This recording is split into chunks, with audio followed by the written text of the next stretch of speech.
first things first. What are those non-negotiable habits? Well, guess what? Those non-negotiable habits don't get rescheduled. Those non-negotiable habits very rarely get rescheduled. You want to fill in the rest of your calendar around those non-negotiable habits.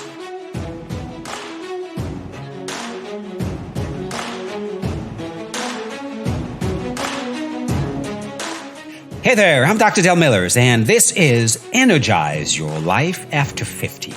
You see, the goal of this podcast is to help you answer one simple question, and that is, how do you want to live the next chapter in your life? Do you want to keep it as it is, or do you want more? Do you want to be better, fitter, stronger, healthier without meds, more confidence, more sex appeal? Do you want to get your mojo back? Maybe you want to be the you you've always thought you could be.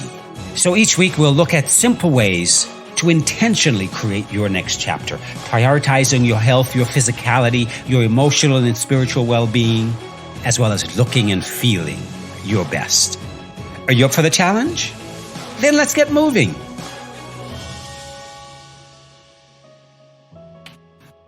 All right, guys, Dr. Del Millers here, and welcome to another episode of Energize Your Life After 50. How you doing, huh?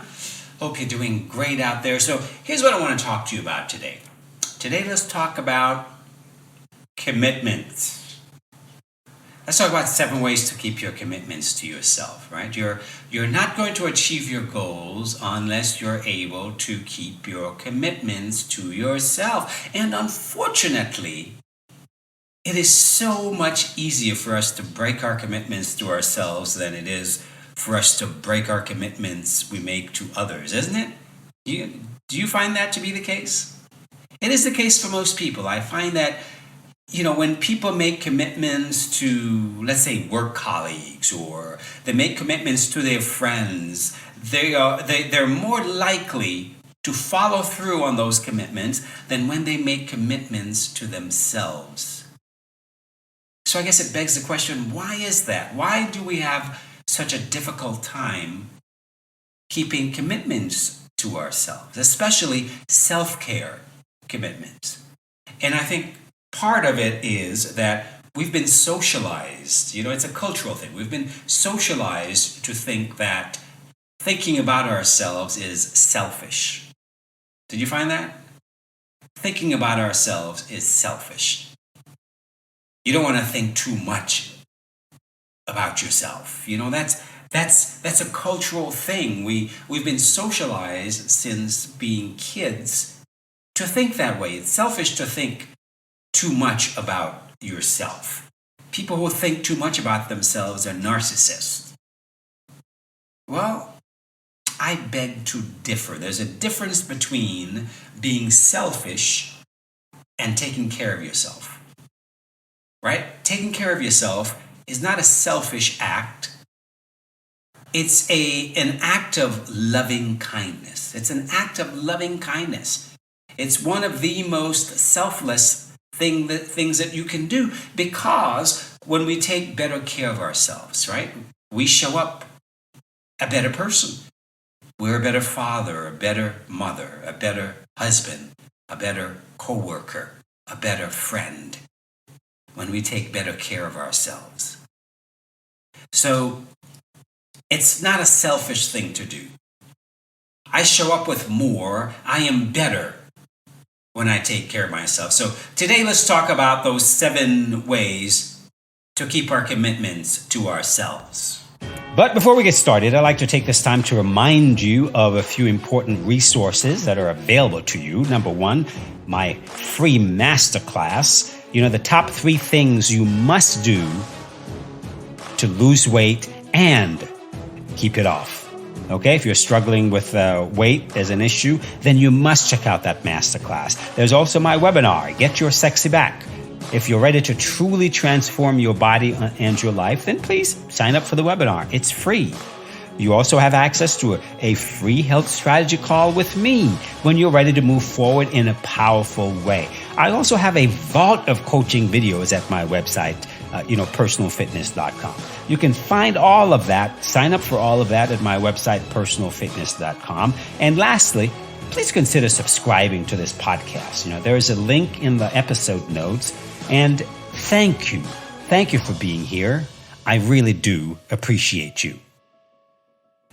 Okay, so let's continue with this discussion. And I started this discussion because, I had an appointment with a lady yesterday for one of my free health strategy calls. I do these free health strategy calls where I sit down with people for a free coaching session to talk about, their challenges, their health and weight loss challenges, and, what are their goals and what are they trying to accomplish, and how do they bridge the gap between where they are and where they want to be, where they're going, where you're going, and how do you get there, right?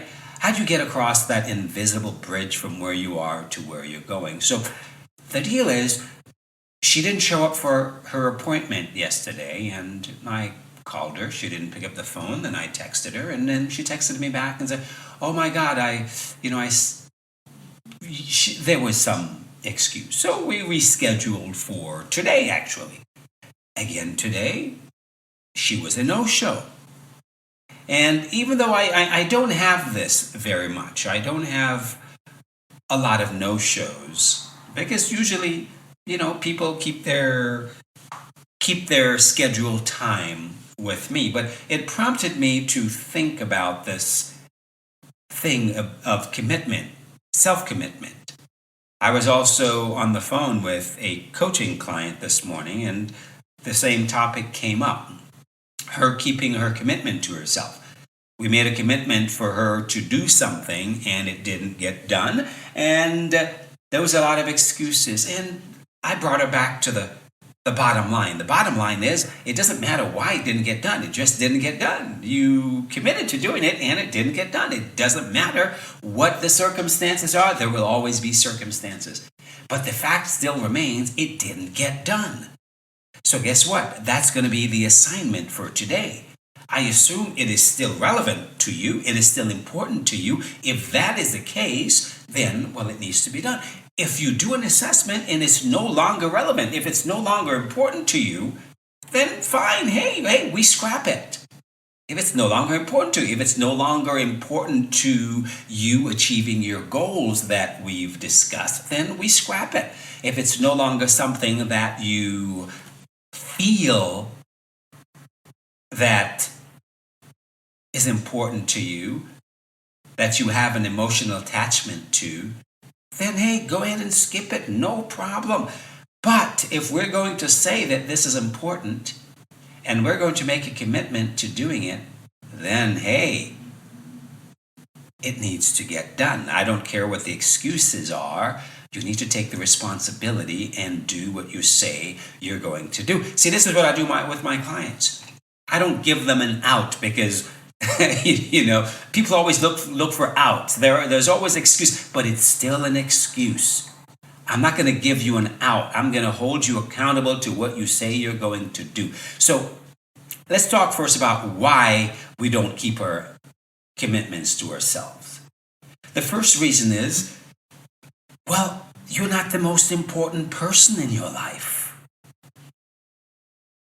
Whoa, let that one sink in. You're not the most important person in your life. Most of us don't think of ourselves as the most important person in our lives. Well, think about it, folks. Who else is more important than you? If you're in the grave, how important are you? Not very. If you're lying sick on your deathbed, how important are you? Not very. You're no good to anybody if you're in the grave or you're lying on your deathbed. So we need to start thinking that, hey, I am the most important person in my life. Yes, there are a lot of important. My kids are very important to me. I say, they're the next important. My wife is important to me. My family and friends, I've got a lot of important people in my life. But when it comes down to it, I am the most important people in my life because it's my life. And I am the one who runs it. I am the one who decides what it's about.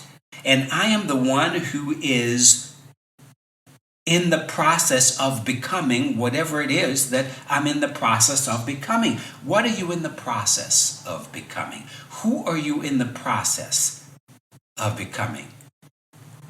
Are you the most important person in your life? If you're not, then it's going to be very difficult to keep your commitments to yourself, because something more important will always come up. I'm not saying that your kids aren't important. I'm not saying your family aren't important. Of course they are important. But until you become the most important person in your world, until you can see yourself as a VIP, a very important person, then those commitments are going to slip through the cracks. Second reason why we don't keep our commitments to ourselves is that, we have these self-limiting beliefs that, I'm not worthy. Who am I? There's so many things to do. There's so many other important people. Who am I? Well, I've got so many things to do for my kids. Oh, my kids are so important.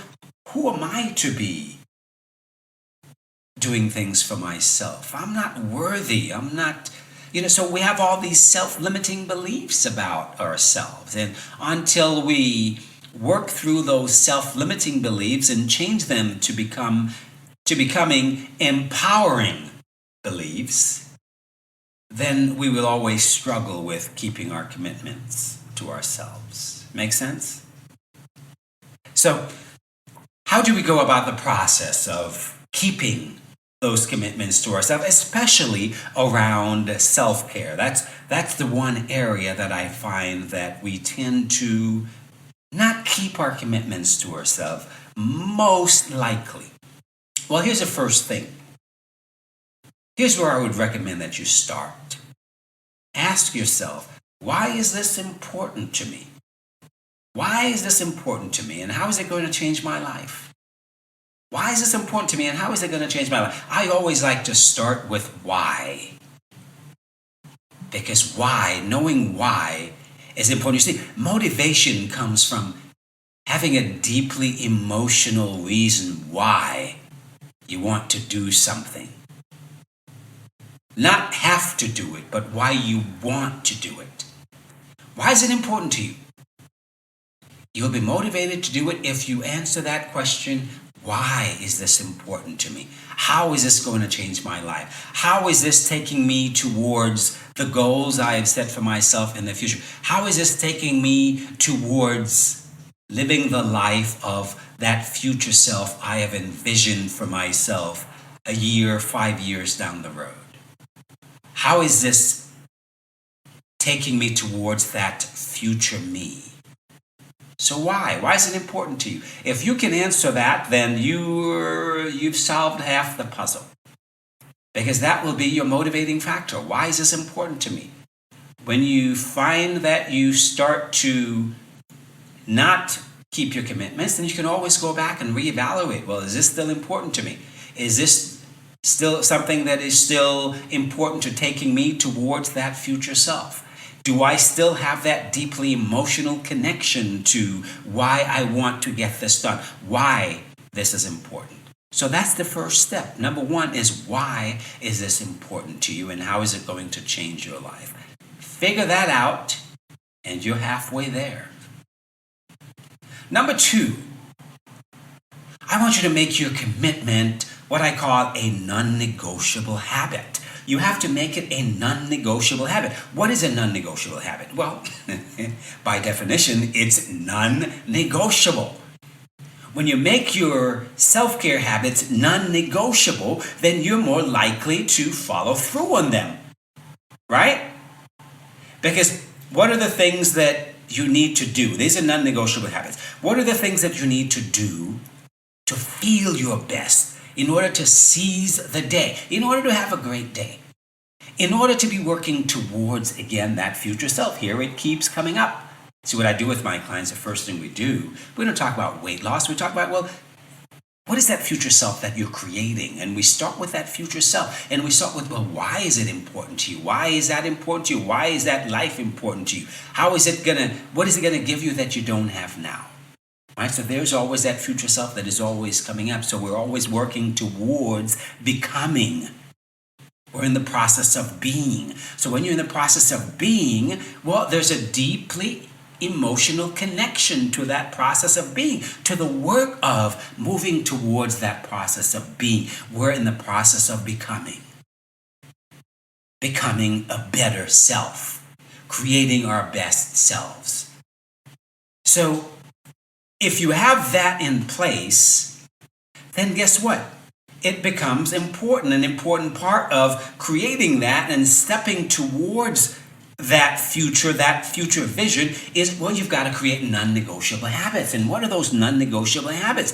Well, you've got to have non-negotiable habits around, well, what you eat, how you move, how you sleep, and how you deal with the stressors in your life. You need to have some non-negotiable habits, right? And those non-negotiable habits have to look like, okay, well, everything else in my day is going to revolve around this one thing. If I pick one thing, let's say what I eat is important. I'm trying to lose weight, so obviously what you eat is important. 80% of changing your body revolves around what you eat, what you put in it, right? So if you're trying to lose weight and you don't focus on what you eat, there's no change in what you eat, then, well, I guess you're just lying to yourself. You're not really interested in losing weight. So let's say one of those non-negotiable habits around eating is, I'm going to make lunch the most important meal of the day. I'm going to make it the healthiest meal of the day. I am going to make my lunch with whole foods. I'm going to eat whole foods for lunch, right? I'm going to focus on creating the healthiest, nutritious lunch that I can with whole foods, primarily with whole foods. Doesn't mean that you're not going to do anything else, but the focus is going to be on whole foods for lunch. So let's say that is one of your non-negotiable habits. Lunch is your primary, most important meal of the day. Well, everything else around your day is going to revolve around making that happen. So there's some stuff you're going to have to do in order to make that happen, yes? Well, you're going to have to do a little bit of planning. You're going to make sure that, well, you have what you need for lunch. Are you going to take lunch with you? Or are you going to go out to have lunch? Where are you going to go if you're going to go out to eat lunch? And you're going to make sure that you make time for lunch. You see how this works? So that you're not going to be working at your desk and working through lunch, or let something else come up and take away that time from you. No, because that is not sustainable in the long term. If you are working on losing 100 pounds, let's say. So you have to develop these non-negotiable habits. If it's exercise, if exercise or movement is important for you to have a great day, important for you to move towards that future vision of yourself, that future self, then what are you going to do? Well, you have to come up with something specific and do that. So these are what I call non-negotiable habits. You have to make your commitment a non-negotiable habit. That's number 2. Number 3, folks, is you have to strive for consistency. Well, you don't have to. I hate to use that word have to, so I'll strike that. You don't have to, but you want to strive for consistency, not perfection. You're not going to be perfect. This is a work in progress, right? You don't want to be perfect. Nobody's perfect. Everybody make mistakes. You're not going to do this all the time. You're going to fall off. Things are going to come up. But you don't want to go to Shitsville over it. You don't want to beat yourself over it. Beat yourself up over it. Things are going to happen. Things are going to come up. But you want to strive for consistency. At the end of the day, if you can ask yourself, was I better today than I was yesterday? If at the end of the day you can ask yourself, was I better today than I was yesterday? Great. Take that as a win. Right? You're not looking to be perfect. If you can get in 80% of the time, okay, you're on track. So take every small win you can. Strive to be better today than you were yesterday. Tomorrow you strive to be better than you were today. Each day you strive to be better than you were yesterday. If you take that as your measuring stick, then guess what? you're making progress. That's what you want. You want to be making progress. You want to be moving forward. So strive for consistency, not perfection. Here's the next one.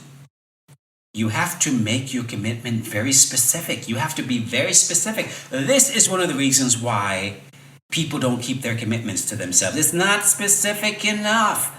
Don't say I'm going to eat better, or I'm going to start exercising, or I'm going to start prioritizing time for myself. What does that mean?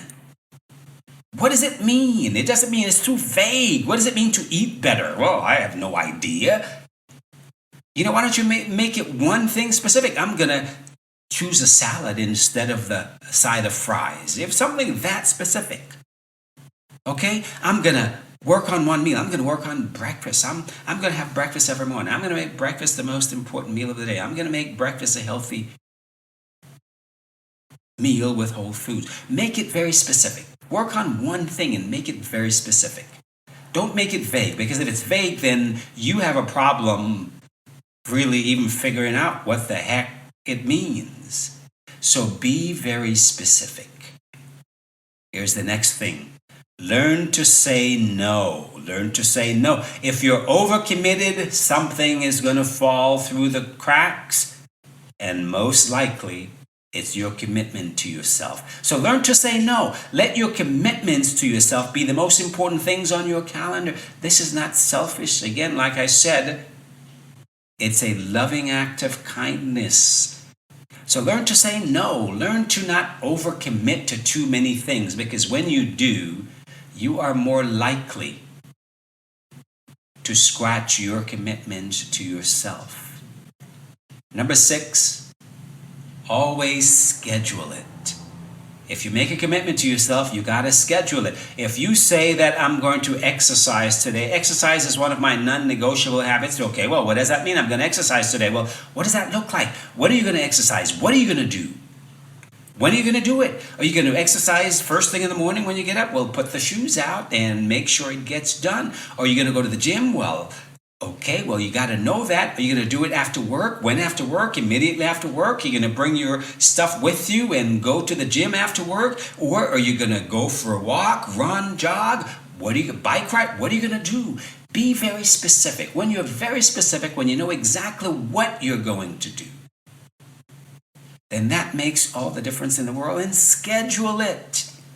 Be specific and schedule it. Put it on your calendar. Guys, if it's on my calendar, guess what? It's on my calendar. It's what I'm going to do today. That's what's on my calendar.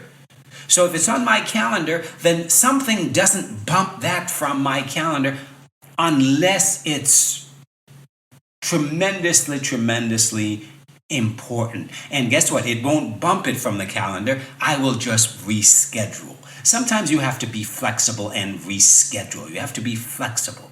But it needs to be on the calendar. And it doesn't get bumped from the calendar. It gets rescheduled. I will just change the time. So it stays on the calendar.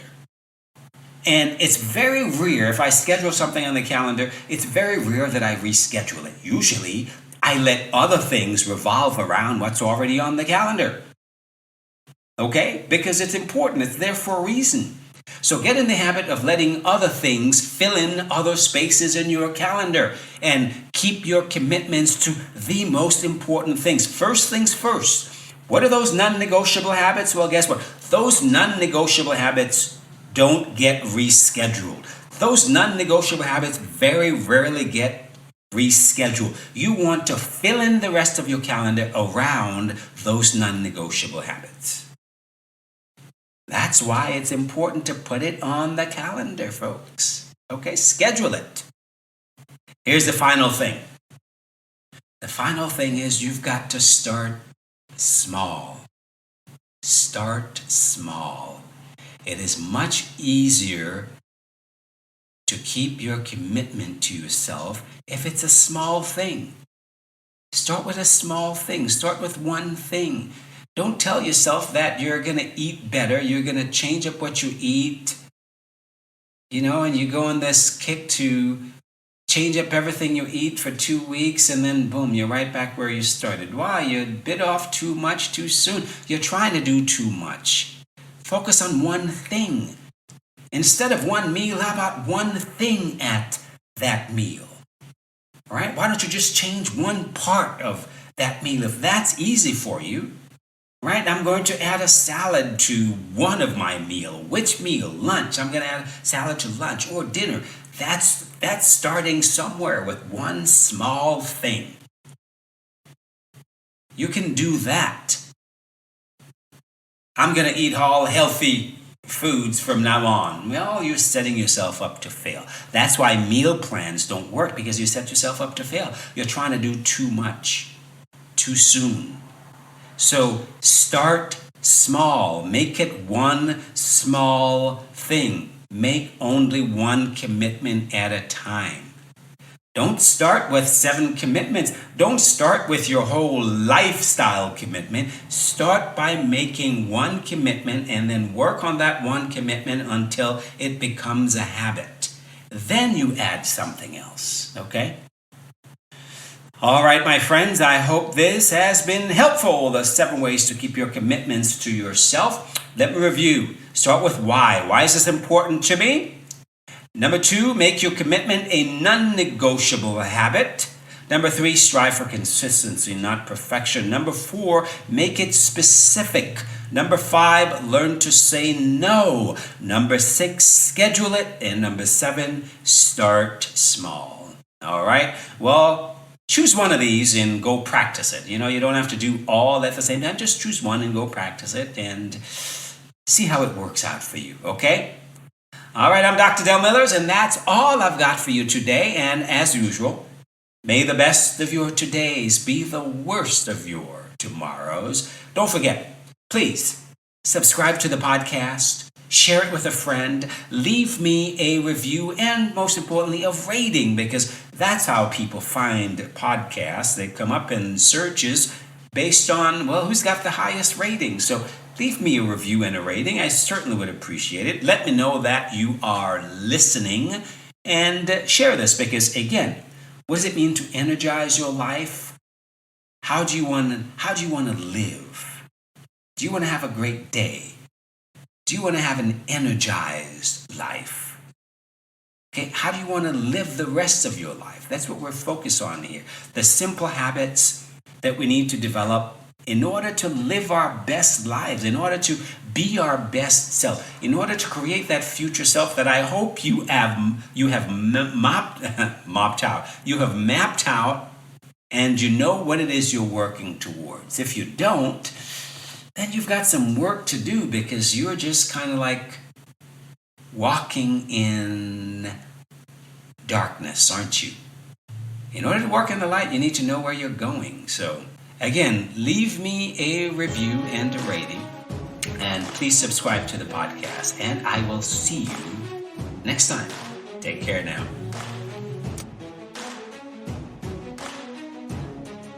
You've been listening to Energize Your Life After 50 with me, your host, Dr. Del Millers. For all the resources mentioned in this episode, you can check the show notes or go to my website at personalfitness.com. There you can sign up for the free masterclass, the free webinar, a free health strategy call, and have access to my vault of coaching videos, all for free. So check out the website at personalfitness.com. See you next time.